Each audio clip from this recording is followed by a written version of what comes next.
క్షేమముందునుగా యెరూషలేమా మా పాదములు నీ గుమ్మములలో నిలిచియున్నవి. మన పరిశుద్ధ గ్రంథం నుంచి లోకాసు వార్త 23వ అధ్యాయము 27వ వచనం గాని చదువుకుందామండి. గొప్ప జనసమూహము ఆయనను గురించి రొమ్ము కొట్టుకొనుసు దుఃఖించుసు చాలా మంది స్త్రీలను ఆయన వెంబడించిరి.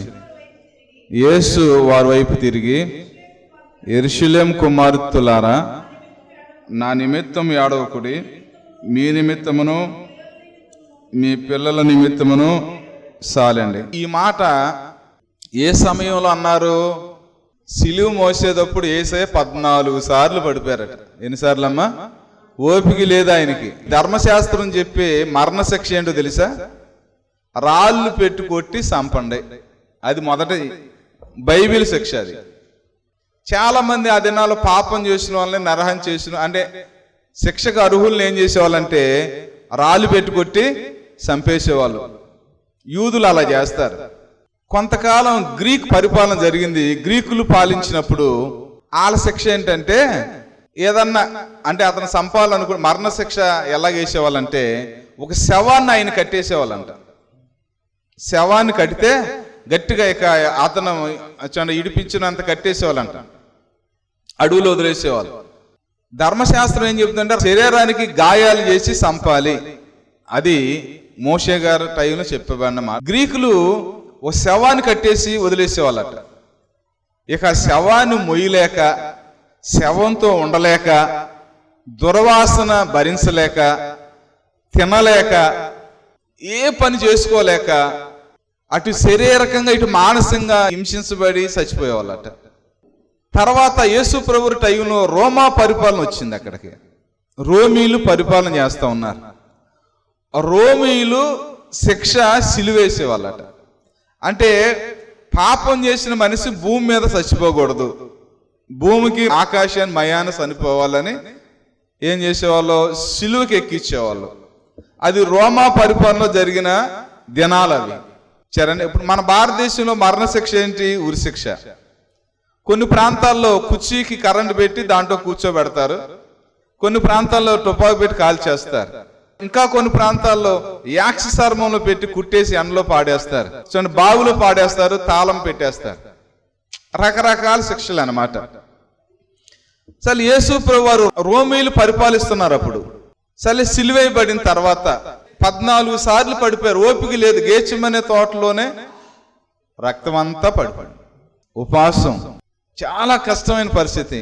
మొయ్యలేక మోస్తున్నారు. 14 సార్లు పడిపోయిన కాడ మందిరాలు కట్టుకుంటూ వెళ్ళారంట యెరూషలేములో.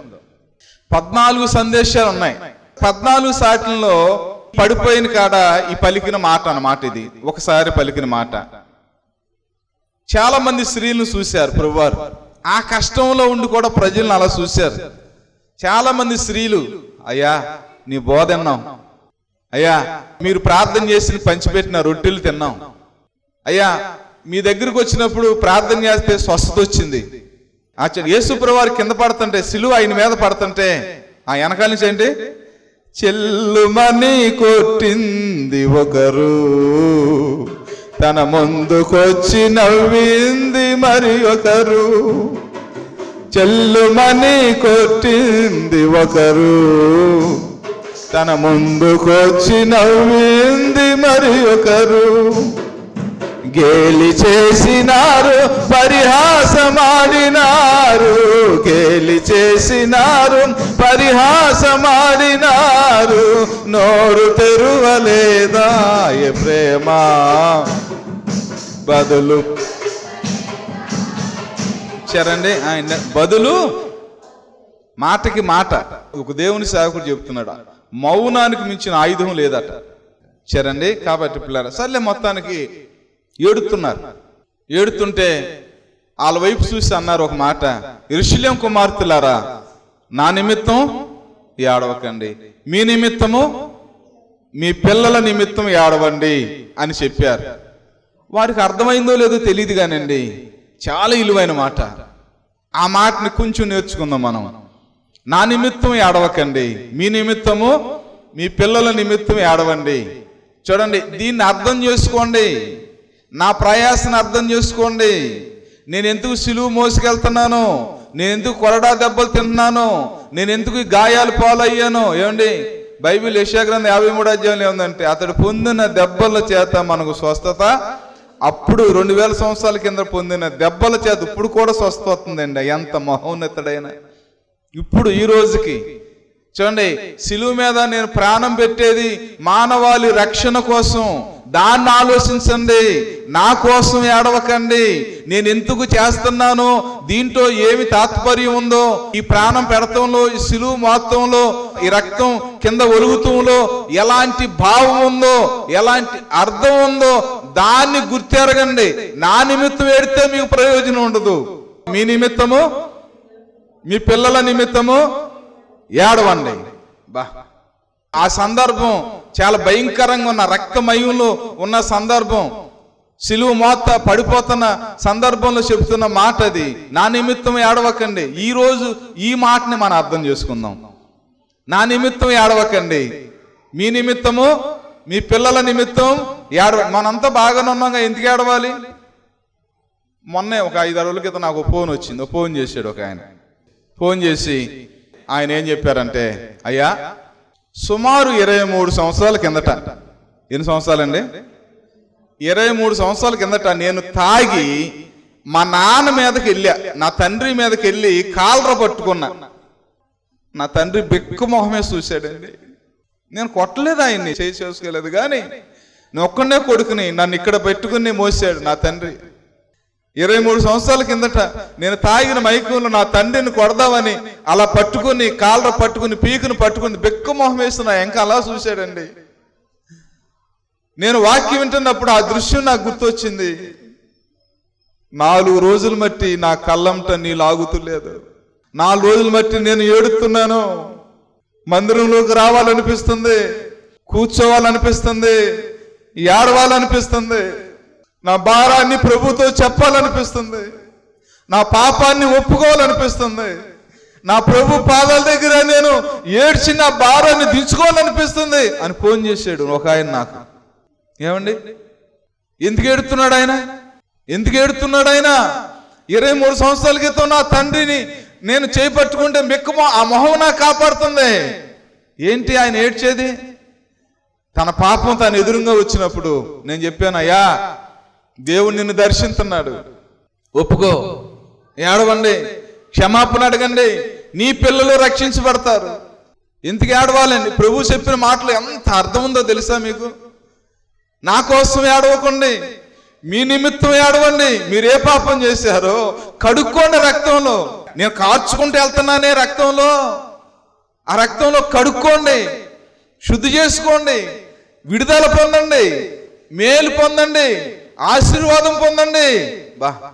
ఈ టైంలో చూడండి పిల్లరా, మనం ఏడవాలండి. చూడండి, యేసు ప్రభు కోసం కాదు, చూడండి మన నిమిత్తం మనం ఏడవాలి. మనం చేసిన అతిక్రమం నిమిత్తం, పాపం నిమిత్తం ఏడవాలి, మన బిడ్డల నిమిత్తం ఏడవాలి. పిల్లరా మీరు ఏడవండి. ఒకవేళ మీరు సంతోషంగా ఉన్నారా, మార్చుకోండి అన్నది బైబిల్లో. ఒకసారి చూడండి, యాకోబు పత్రిక 4:8, దేవుని వద్దకు రండి అప్పుడు ఆయన మీ వద్దకు వచ్చును, పాపులారా మీ చేతులు శుభ్రం చేసుకోండి, దిమనస్కులారా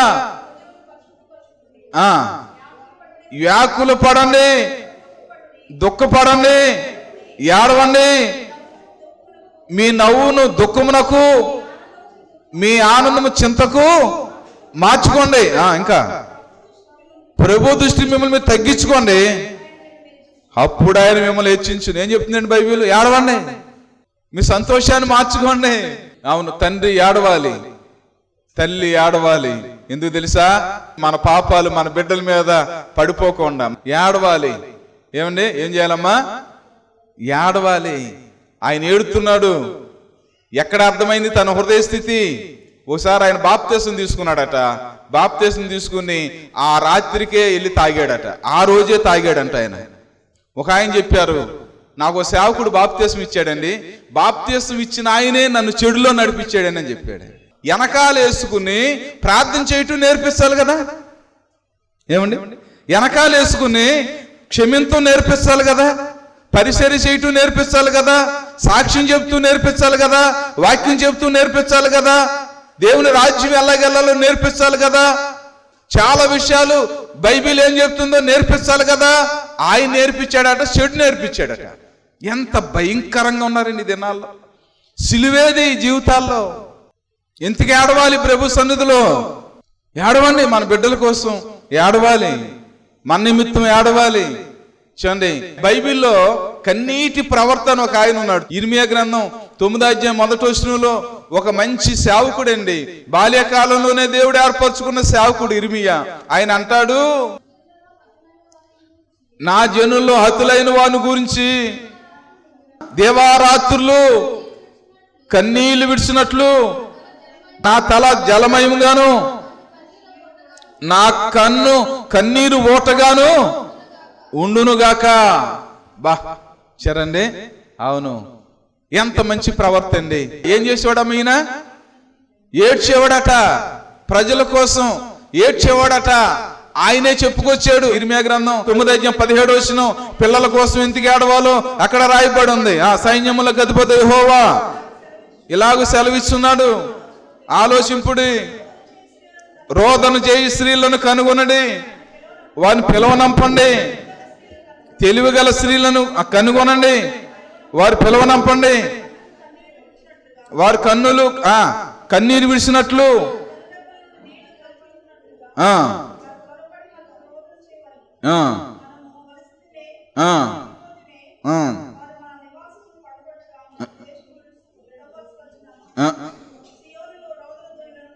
సియోనులో రోదనతో నింపొన్నట్లు స్త్రీలారా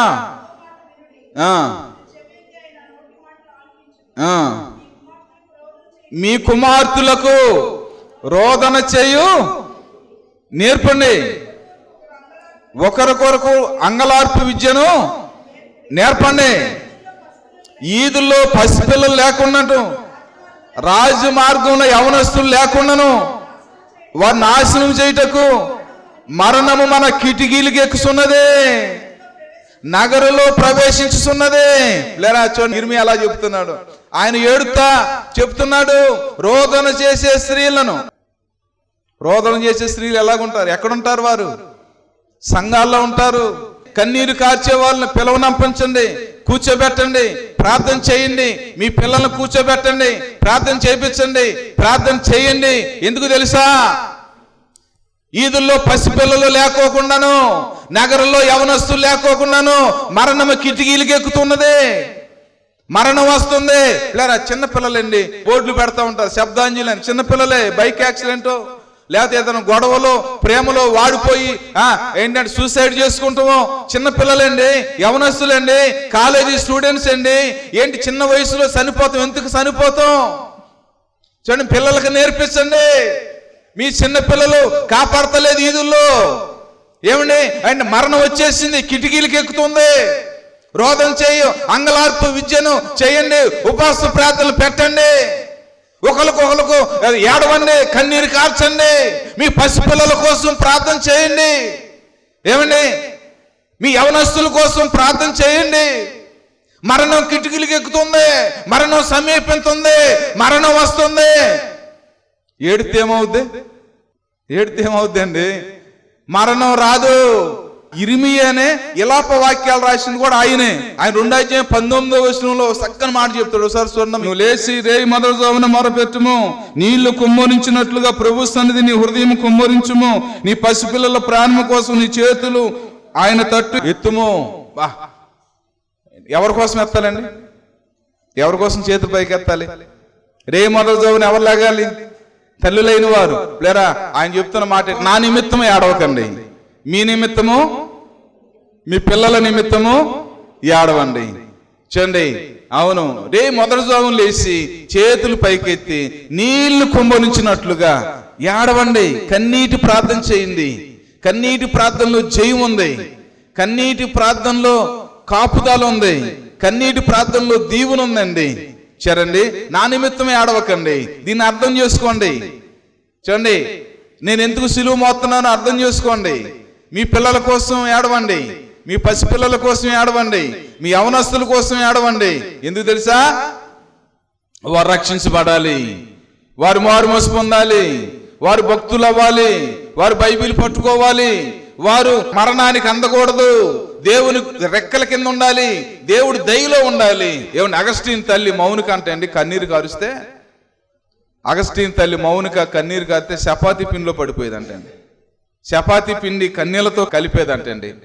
చూడండి, ఒక దినాన్న అగస్టిన్ దేవుని పట్టుకున్నాడు. ఒక దినాన్న అగస్టిన్ దేవుని పట్టుకుంటే వాళ్ళ అమ్మకు ఉత్తరం రాశాడు. ఏమని రాశాడు తెలుసా? అమ్మా, నీ కన్నీటి ప్రవాహంలో నేను శిలువ దగ్గరికి కొట్టుకొచ్చాను. ఏం చేసేది ఆ తల్లి? తన బిడ్డ కోసం, యవనస్తుడి కోసం ఏడ్చేదంటండి. ఎంత ఏడ్చేదో! దేవుడు ఆ యవనస్తుని పట్టుకున్నాడు. బహు పాపంలో ఉండేవాడు అంట అగస్టీను. ఏమైపోయాడు తెలుసా? అతను మారిపోయాడు. ఏమైపోయాడు తెలుసా? ఇంగ్లాండ్ దేశం కూడా మన ఇండియా దేశం నా విగ్రహ దేశం అంట. ఇంగ్లాండ్ దేశం మొదటి మిషనరీ వెళ్ళింది అగస్టీనే, పరిశుద్ధుడైన అగస్టీనే. చూడండి, ఫస్ట్ గా ఇంగ్లాండ్ దేశపు రాజుగారిని పట్టుకున్నాడు దేవుడు. అతని పరివర్తన చూసి 10,000 మంది ఒకేసారి మారు మనసు బాప్తిసం తీసుకున్నారట. ఇంగ్లాండ్ దేశం క్రైస్తవ దేశంగా మారిపోతానికి అగస్టీన్ గారే. అగస్టీన్ మారటానికి తల్లి కన్నీరే. చూడండి, మీ పిల్లల కోసం ఏడవండి. సూసాన్ వయసులో ఏడ్చేదట 15 మంది పిల్లల కోసం. మొదలుగాం లేచి చేతులు పైకెత్తి తన పిల్లల మీద కన్నీరు పడిపోయేదంటండి. జాన్ వయసులు మంచి భక్తుడు అయ్యాడు. ప్లేరా, నా కోసం ఏడవకండి, మీకోసం, మీ నిమిత్తము, మీ పిల్లల నిమిత్తం మీరు ఏడవండి. చూడండి, వారు లోకంలో వెళ్ళిపోకుండా మనం ఏడవాలండి.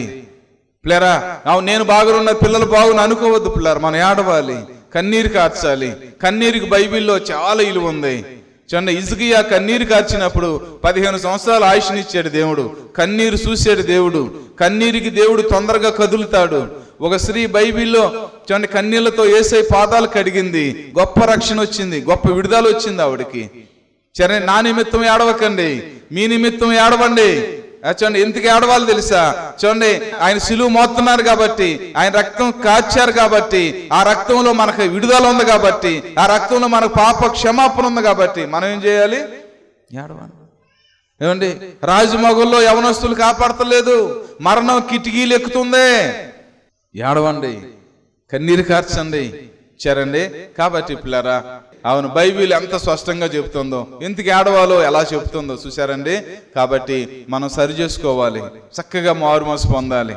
చూడండి, కొన్ని దినాలు కూర్చోవాలి మందిరంలో, చక్కగా ఏకాంతంగా కూర్చుని ప్రార్థన చేసి మన హృదయాన్ని ఇప్పాలి. మన హృదయాన్ని ఇప్పితే చక్కని రక్షణ మనకు వస్తుందండి. చూడండి, మంచి మారు మనసు వస్తుంది. ఎందుకు ఆడవాలంటే మనలో మార్పు రావాలని ఆడవాలి. ఎందుకు రావాలంటే మనకు జయ జీవితం లేదు కాబట్టి ఆడవాలి. ఎందుకు ఆడవాలంటే మనకు క్షమించే మనసు లేదు కాబట్టి ఆడవాలి. ఎందుకు ఆడవాలంటే చూడండి, మన ఊరిని తొందరపడి టెన్షన్ పడుతున్నాం కాబట్టి దేవుని సన్నిధిలో నిబ్రం కోసం ఆడవాలి. ఎందుకు ఆడవాలంటే చూడండి, మన సూపులు తలంపులు తినంగా లేవు కాబట్టి పవిత్రత పరిశుద్ధత కోసం ఎంత ఏడవాలో దేవుని సన్నిధిలో. ఎన్ని ఏడ్చే సందర్భాలు ఎన్ని ఉన్నాయో మన హృదయంలో. అన్ని గుర్తు రాపోతే ఊడ్చి అమర్చి ఉన్న ఇంట్లోకి తనకన్నా చెడ్డదైన 7 దయ్యాలు తీసుకెళ్తుందట. ఏంటండి? తనకన్నా చెడ్డదైన 7 దయ్యాలు. అబ్బా, మొదటి స్థితి కన్నా మరీ ఘోరంగా ఉంటుందట. చూడండి, ఎన్నడూ తిరుగుబాటు చేయొద్దు. చూడండి, కాబట్టి పిల్లరా, చూడండి, దేవుని సన్నిధిలో మారు మనసు పొందిన తర్వాత ఖాళీగా ఉండొద్దు. బైబిల్ చదవండి, ప్రార్థన చేయండి, సాక్ష్యం చెప్పండి, దేవుని కోసం బ్రతకండి. కాబట్టి పిల్లరా, ఏంటంటే మన పిల్లల కోసం మనం ఏడవాలి. మన పిల్లల రక్షణ పొందాలని ఏడవాలి. మన పిల్లలు అపాది చేతిలో పడకుండా ఇడిపించబడాలని చూడండి సూసాన్ వాసిలాగా ఏడవాలి ప్రభు సన్నిధిలో. చూడండి, అలా ఏడ్చినప్పుడు చూడండి ఆ కన్నీరే కంచిగా మారిపోద్ది నీ ఇంటి చుట్టూరు. నువ్వు కాచిన కన్నీరు ఏమైపోద్దమ్మా ఇంటి చుట్టూరు? ఒక ఆయన చెప్పారు, ఆ కన్నీటి పొట్టు కింద పడనకితమే అది పరలోక దేవుడి సింహాసనం దగ్గరికి వెళ్ళి మొరపెడద్దట. దేవుడి సందులో పశ్చాత్తాపం కార్చిన కన్నీరికి అంత పవర్ఫుల్ ఉందంట. సరేండి, అందుకనే 126వ కీర్తన నేను చెప్పాను, కన్నీళ్లతో ఎత్తువాడు సంతోషగానములతో పంట కోసుకుంటారు. కాబట్టి పిల్లరా, మనం ఏం చేయాలంటే చూడండి, ఈ సిలువ ధ్యానాల్లో ఒక్కొక్క మాట మనం జ్ఞాపం చేసుకుంటా, దాన్ని ధ్యానిస్తా. చూడండి, ఈ రోజు మాట చూడండి, నిజంగా యేసయ్య చేసిన త్యాగానికి అర్థం ఏంటి? ఎందుకు చేశారు? రక్షణ ఇవ్వటానికే కదా, మారు మనసు ఇవ్వటానికే కదా, పరలోకం ఇవ్వటానికే కదా. కాబట్టి మనం ఏడుద్దాం, పరిశుద్ధత లేదని ఏడవాలి. ఒకసారి అయ్యగారి దగ్గరికి వచ్చి ఒక ఆవిడ అందంట, అయ్యా కన్నీటి ప్రార్థన రావట్లేదు అయ్యా అందంట. ప్రార్థన రావట్లేదా? ప్రార్థన లేదా ప్రార్థనే చేయమన్నారంట. అదే నేను రావట్లేదండి అందంట. నాకు అర్థమైందమ్మా, ప్రార్థనే చేయన్నారట. ఆ ప్రార్థనే రావట్లేదు అందంట. అమ్మా నువ్వు చెప్పింది నాకు అర్థమైంది, నీకు ప్రార్థన రావట్లేదు అంతే కదా, అయినా ప్రార్థనే చేయందంట. అయినా ప్రార్థన చేయమన్నారంట. ఏంటి ఎట్లా చెప్తాడు ఈయన? కూర్చుందంట, రాట్ల ప్రార్థన, అయినా చేస్తుందంట, రాట్ల అయినా చేస్తుందంట. ఒకేసారి పెళ్ళమండి వచ్చేసిందంటే అండి కన్నీడు ప్రార్థన. ప్రార్థన రాకపోతే ఏం చేయాలి? ఫోన్ చూడాలి అంతేనమ్మా. ప్రార్థన లేకపోతే ఏం చేయాలమ్మా? మురుగు సూత్తే వస్తుందా ప్రార్థన? ఏమండి, ప్రార్థన లేకపోతే ఏం చేయాలి? కాసేపు పక్కనింటికి వెళ్ళి కాసేపు బాతా గాని మాట అదేనండి. రోదం చేసి నీళ్ళని కనుగొండి, పిలవనంపించండి. ఒకరోజు మీ ఇంట్లో ఉపవాస ప్రార్థన పెట్టుకో, రేపొద్దు నువ్వు వాళ్ళ ఇంటికి వెళ్ళి ఉపవాస ప్రార్థన చేయి. ఒకళ్ళొకళ్ళు రోదం చేసుకోండి. అంగలార్పు విద్య, అదొక విద్య.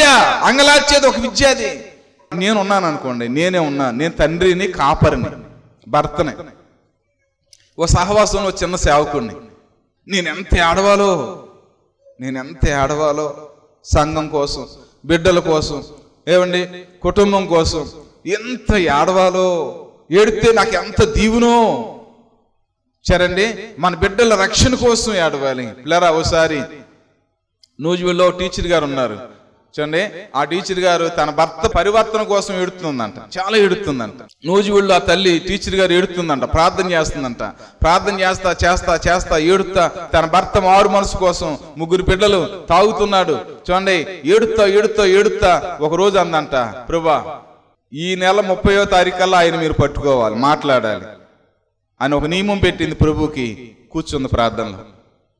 20వ రోజు అయింది, 25వ రోజు అయింది, 30వ రోజు అవుతుంది.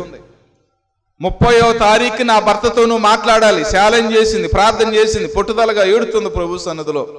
29వ తారీఖున మౌనించి వాళ్ళ ఫ్రెండ్ సుధాకర్ గారు మారుమోసి పొంతానికి వెళ్ళారంట. బాగా తాగేసి అర్ధరాత్రి పూట గేటు కొడుతుంటే కుర్రోళ్ళు తలుపు తీయలేదంట, బాగా తాగేసి ఉన్నాడంట ఆయన. అసలు అయ్యగారు వచ్చి ఏంటయ్యా అంటే, ఇదిగోనండి ఎవరు సరే గేట్ తీయండియా, రా బ్రదర్ వచ్చి పడుకో, తెల్లారి పొద్దున ప్రార్థన చేసుకొచ్చి మాట్లాడవచ్చు అన్నారు. సరే వచ్చాడు, పడుకున్నాడంటే. సరే తెల్లారి పొద్దున మాట్లాడారు, బాగానే ఉన్నాడు, తాగుడు అంత లేదు, బాగానే ఉన్నాడు, కూర్చున్నాడు, ప్రార్థన చేస్తున్నాడు చూడండి. మొదట్లోనే దేవుని ఆత్మ దర్శించింది, ఏడుతున్నాడంట. ఏడుతుంటే నూజీడు వచ్చి ప్రార్థన చేసుకుంటున్నాడు, నా స్నేహితుడు అని తెలిసిందంట. 30వ తారీఖు స్కూల్కి వెళ్తా పరకరించి వెళ్దామని తోటలోకి వచ్చాడంట. సిగరెట్ కాల్చుకుంటా సిగరెట్ ఆఫ్ చేసి గోడ మీద పెట్టి లోపలికి వచ్చాడట. ఆయన పేరు సుధాకర్ గారు, ఈయన పేరు సుధాకర్ గారి స్నేహితుడు. స్కూల్కి వెళ్ళిపోతా ఉన్నాడు, టైం అయిపోతుంది. సర్లే వచ్చి మోకరించి ఏడుతున్నాడట. మోకరించి ఏడుతో ప్రార్థన చేస్తా, దేవుని ఆత్మ అతను నిలబడి చేస్తా ఉంది. సరే పరకరించి వెళ్దామని, ఎరా సుధాకర్ ఎప్పుడు వచ్చావంటే, రాత్రి వచ్చానని ఆ కన్యలతో అతను వైపు చూసి ఏడుతో బావుని మంట క్షమాపణ అడిగితే, పిల్లరా దేవుని ఆత్మ ఈ సుధాకర్ గారిని కూడా పట్టుకుందంట. ఎలలేపోయాడంట, కదలలేపోయాడంట. అక్కడి నుంచి భారమైన హృదయం తెలిసిపోయిందంట ఆయనకి. అక్కడే పడ్డాడంట. ఆయన ఏడుతూ మొదలు పెట్టాడట. ఆయన ఏడుతూ మొదలుపెట్టి వారం రోజులు ఆయన అక్కడే ఉండిపోయాడట. వాళ్ళ భార్య బట్టలు పట్టుకొచ్చిందంట సంతోషంగా. స్కూల్ లేదు ఇక. 30వ తారీఖు దేవుడు అతను పట్టుకున్నాడు, అతను మారిపోయాడు. ఏడవంది ఎవరు మారు మనసు పొందుతారండి? ఎవరు రక్షించబడతారండి? లేట్ అవ్వచ్చు, అంత అద్భుతం దేవుడు చేస్తాడు. పిల్లరా, మన కోసం, మన పరిస్థితుల కోసం కన్నీటి ప్రార్థన గొప్ప ఆయుధం. చరండి, మన భర్తల కోసం, భార్యల కోసం, పిల్లల కోసం, అప్పుల కోసం, పరిస్థితుల కోసం ఎంత కూడా కూర్చుని ప్రార్థన చేస్తే దేవుడు నీకు తప్పనిసరిగా సహాయము చేస్తాడు. పిల్లరా, నా నిమిత్తం ఏడవకండి, మీ నిమిత్తము, మీ పిల్లల నిమిత్తము ఏడవండి. చూడండి, మనం ఈ మాట తీసుకుని సిలువ ధ్యానాల్లో ప్రార్థన చేస్తా మనం బాగా మారుమనసు పొంది తవ్వుకుందాం. మన బిడ్డల కోసం ప్రార్థన చేద్దాం. గొప్ప రక్షణ వారి జీవితాల్లో కార్యం జరిగించునుగాక. ఆమె చిన్న ప్రార్థన చేసుకుందాం. పిల్లారా, మీరు వాక్యం విన్నారు కదండి. ఈ వాక్యం మీలో ఫలించేలాగున, ఈ వాక్యం మిమ్మల్ని నడిపించేలాగున నేను ప్రార్థన చేస్తాను. ఆ తర్వాత మీకు ఎవరికైనా అనారోగ్యంగా ఉంటే మీ చేతులు ఎక్కడ అనారోగ్యం ఉంటే అక్కడ పెట్టుకోండి, లేదా తల మీద అయినా పెట్టుకోండి. మీరు విశ్వాసం ఉంచండి ఈ ప్రార్థన మీద. నేను విశ్వాసంతో ప్రార్థన చేస్తాను. మీ విశ్వాసం మా విశ్వాసం గొప్ప కార్యాలని దేవుడు, స్వస్థత కార్యాలను దేవుడు నడిపిస్తాడు. చిన్న ప్రార్థన. పరిశుద్ధైన మా తండ్రి, ప్రేమగల ప్రభువా, దయగలిగిన మా తండ్రి, మీకు వందనాలు, స్తుతులు, స్తోత్రాలు అయ్యా. ఈ మాటలన్నీ కూడా వారి హృదయాల మీద పనిచేయటానికి, వారిని నడిపించడానికి, వారిని విమోచించడానికి సహాయం చేయడాడి మీకు వందనాలు నాయన. ఎవరైతే చేయి పెట్టుకున్నారో వారు చేయి మీ చేయి పెట్టి నాయన, మీరు పొందిన దెబ్బల చేత మా స్వస్థత కలుగుతుంది నాయన. నీ వస్త్రపు చెంగులో స్వస్తున్నది, మీ నోటు ఉమ్ములో స్వస్తుంది, మీ నోటు వాక్కులో స్వస్తుంది ఏసయ్యా. ఎవరైతే అనారోగ్యంగా ఉన్నారు మీరు మీ యేసు నామములు ఇప్పుడే స్వస్థపరిచిన ఆయన. అయ్యా మా దగ్గర ఇండి బంగారం లేవు కానీ మాకు కలిగిందే నీకు ఇచ్చుస్తున్నావు నజరేయుడైన యేసు నామంలో నాయన. వారు పేతురు యోహాను ప్రార్థించినప్పుడు ఎలాగో పుట్టుకుంటూ వాళ్ళు వేసాడు ప్రభా. మీ నామంలో శక్తి ఉందయ్యా, మీ నామంలో శక్తి ఉందయ్యా, మీ నామంలో విడుదల ఉందా, మీ నామంలో స్వస్థత ఉందయ్యా నాయన. ఇగో నాయన బిడ్డలను స్వస్థపరిచి ఆరోగ్యం చేత నింపండి, గొప్ప రక్షణ బిడ్డలకు దయచేయమని, ఈ కుటుంబంలో శాంతి సమాధానాలు దయచేయమని మా జీవోత్పత్తి యేసే పాదం దగ్గర సాగిలపడి అతి వినయంతో అడిగి వేడుకుంటున్నాము తండ్రి. ఆమేన్, ఆమేన్, ఆమేన్. మంచిదండి పిల్లరా. మీ ఇంకా ప్రార్థన అవసరం కావాలంటే మా ఫోన్ నెంబర్లకి మీరు ఫోన్ చేయండి, మేము అందుబాటులో ఉంటాం. మంచిదండి. మా అడ్రస్ LAF బెతెస్దా ప్రార్థనా మందిరం, స్విమ్మింగ్ పూల్ రోడ్, సర్కర్ తోట, మచిలీపట్నం, ఆంధ్రప్రదేశ్, కృష్ణా డిస్ట్రిక్ట్.